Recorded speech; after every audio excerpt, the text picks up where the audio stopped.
Hello everyone. Welcome back to another pastor's vlog. Today I'm going to be talking about a different sort of thing than I normally do. We're going to be talking about how Christians have responded to times of plague and pestilence in church history. This is not going to be a survey of all of church history. I've chosen a few eras to focus on. The first few centuries of the Christian church, the era of Martin Luther and the Puritans, and then most recently the plague of 1918 with the great Spanish flu outbreak. My goal in our talking about these things is that we would highlight two great Christian traits that we've seen in church history, and that is compassion and cooperation. There have been some Christian responses that are, well, I guess we could say sub-Christian. They're not that biblical or appropriate. We'll touch on those as well, but I want us to go through these lessons from church history so that we can learn from our forebears ways that we can respond in this unusual time of crisis that we're going through. So let's go back to the 2nd century. In the 2nd century, 165 to 180 AD, the Antonine Plague racked the Roman Empire. The Antonine Plague was named after Emperor Marcus Aurelius Antoninus Augustus. There, that third name, Antoninus, is where Antonine comes from. Marcus Aurelius was not only a famous emperor, he was also a victorious general who had defeated the Parthian Empire in the east. But when the victors came back to Rome, they brought back a plague with them. It appears to be something like smallpox, and it was devastating. It killed up to 2,000 citizens of the city of Rome alone a day at some stages. It ended up killing 25% of the Roman Empire. In some locations, it was a third of the population that were lost.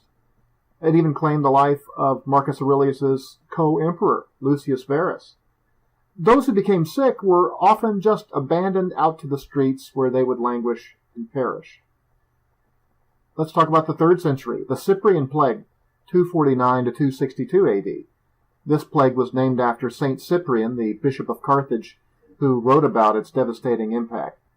The plague that broke out in this century was similar to the Ebola virus or some kind of hyper-severe flu.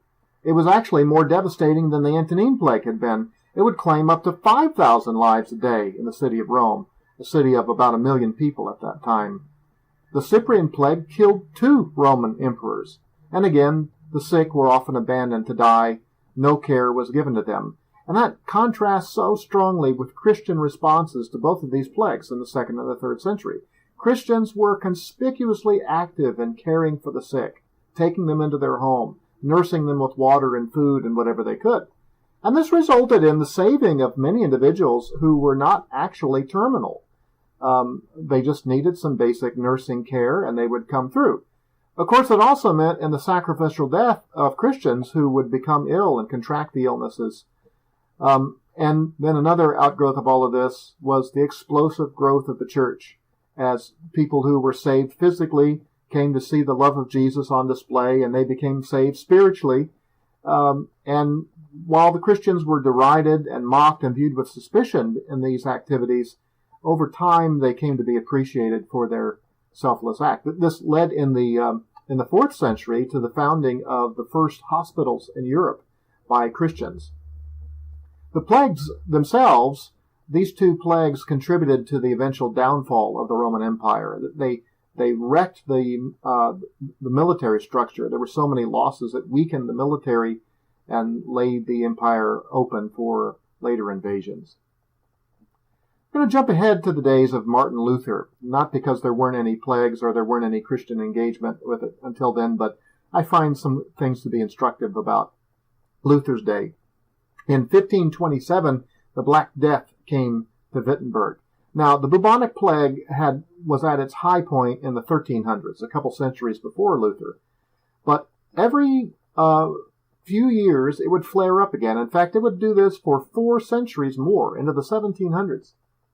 On average, about every 9 years, there would be a local flare-up of it, and it would often kill a third of the local population.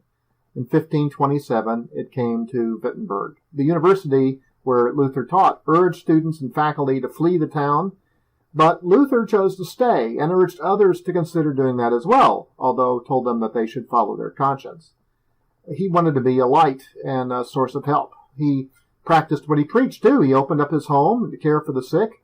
And so he's trying to steer a middle ground between caution and duty and compassion. He says there were some folks who thought that the plague was just punishment sent on the unjust and that godly people would be spared. And he says about that, it's even more shameful for a person to pay no heed to his own body and to fail to protect it against the plague the best he's able, and then to infect and poison others who might have remained alive if he had taken care of his body as he should have. No, my dear friends, that is no good. Use medicine. Take potions which can help you.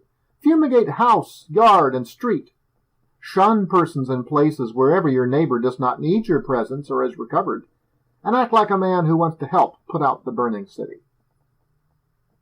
So Luther counseled Christians to use medicine, to use good sense, to avoid spreading the contagion, and he followed his own advice, although he had an imperfect knowledge of the disease. You notice the reference earlier to fumigating. There was an idea back then that the plague was spread by smells. Nonetheless, they sought to take care of people and tried to keep themselves safe. 3 of his children did become sick. 2 of them recovered. 1 perished. And that is kind of the statistic for the way the plague would strike. But Luther tried to demonstrate compassion and concern for those who were afflicted. Well, when we come back the next time, we're going to jump ahead 1 more century into the Puritan era, and then we'll talk about more recent to our times, the Great Spanish Flu of the 1900s. What we're trying to do in these vlogs is to highlight examples of Christian compassion and cooperation to see what we can learn as we respond to this time of trouble in our own day. Thanks for watching. We'll see you again soon.